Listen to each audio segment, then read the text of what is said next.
Salut, c'est Mister S et aujourd'hui on va parler de The Walking Dead.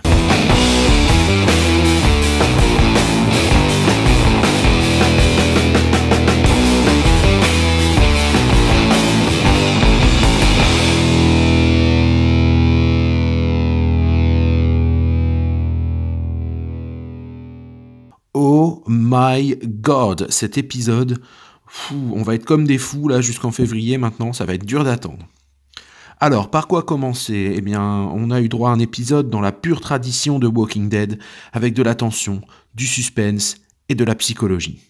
Voilà, c'est ça qu'on aime dans Walking Dead, et j'ai l'impression qu'Angela Kang, la nouvelle showrunneuse, l'a très bien compris.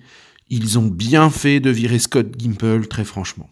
L'épisode est intitulé Évolution, et c'est pas pour rien, puisque le point central de cet épisode, c'est la nouvelle capacité des Walkers à communiquer. D'ailleurs, dès l'introduction, on a un plan sur ces fameux walkers qui se déplacent assez bizarrement. On voit d'entrée qu'il y a quelque chose qui cloche et qu'ils vont être au centre de la menace. Mais on a aussi d'autres intrigues qui s'entrelacent et je dois dire que j'apprécie beaucoup cette façon de faire avec plusieurs intrigues en termes de rythme sur un épisode. C'est beaucoup mieux géré que dans les 2 saisons précédentes où bien souvent on suivait un seul personnage et une seule intrigue pendant un épisode et c'était franchement lourdingue. Alors je vais évacuer l'arc narratif de Henry tout de suite, dont l'intérêt était assez minime, je dois dire, dans cet épisode, à part pour introduire un triangle amoureux entre lui, Enid et l'ancien sauveur blondinet dont je n'ai jamais su le nom. Bref.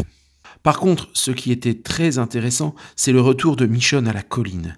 J'aime bien cette manière qu'ils ont de garder le mystère autour de ce qui s'est passé pendant le bond dans le temps de 6 années, et du coup on nous montre que les conséquences et ça suscite beaucoup d'intérêt du coup. Je ne sais pas ce qui s'est passé, mais alors ça a dû être une sacrée crise, et Michonne a dû jouer un rôle là-dedans, car tout le monde semble la craindre. Alors est-ce qu'il y aurait eu une sorte de guerre civile? Les paris sont ouverts, dites-moi ce que vous en pensez dans les commentaires. En tout cas, c'est hyper tendu.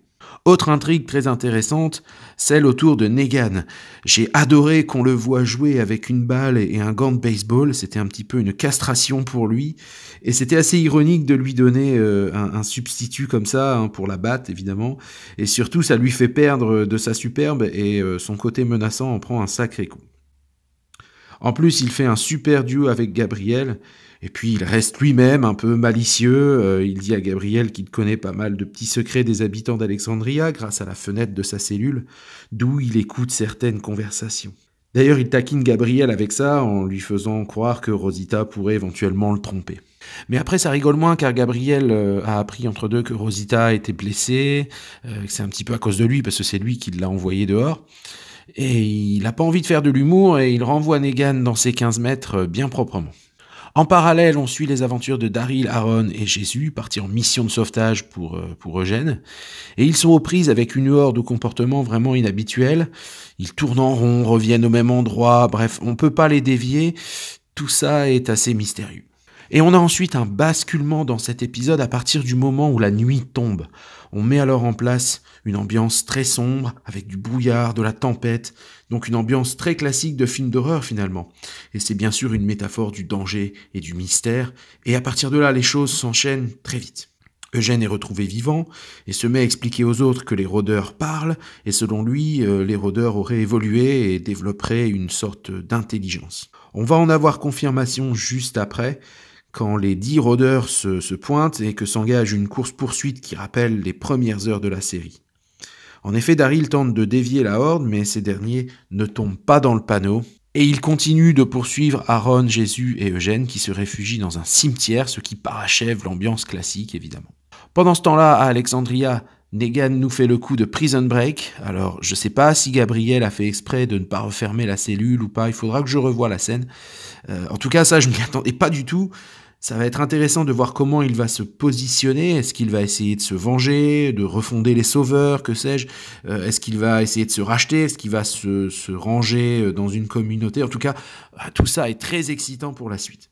Et pour le final de l'épisode, on revient au cimetière où nos personnages se battent contre la horde, justement. Et ils ont du renfort avec l'arrivée de Michonne et des nouveaux venus, sûrement guidés par Rosita qui s'est réveillée entre deux. Et donc ils luttent contre cette horde de rôdeurs qui semblent être des rôdeurs comme les autres, sauf que d'un coup les rôdeurs se mettent à se battre. C'était surréaliste. Il y en avait même certains qui étaient armés.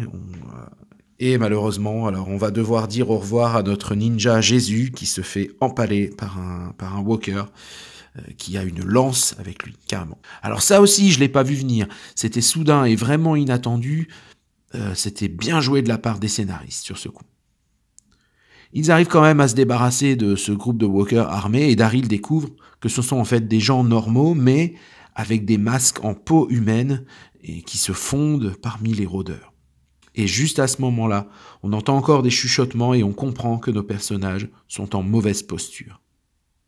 Mais c'est la fin de l'épisode, donc la suite en février. Alors je sais pas vous, mais moi je suis vraiment hypé pour la deuxième partie. Et pas seulement pour les chuchoteurs, mais surtout pour Negan, putain, ça promet d'envoyer du lourd. Voilà, alors si je devais faire un petit bilan de cette première partie de saison, franchement c'est très positif, et ce malgré la disparition de Rick. On est passé par toutes les émotions. Je pense que cette saison 9 va rester parmi les mieux réussies de la série, si ça continue comme ça, bien sûr. Voilà, cette vidéo est maintenant terminée. Je vous remercie de m'avoir écouté. Je vous retrouve très bientôt. N'hésitez pas à vous abonner à la chaîne et à laisser un pouce en l'air si la vidéo vous a plu. Retrouvez-moi également sur les réseaux sociaux, Facebook, Twitter, Instagram. Et je vous dis à très bientôt. Ciao.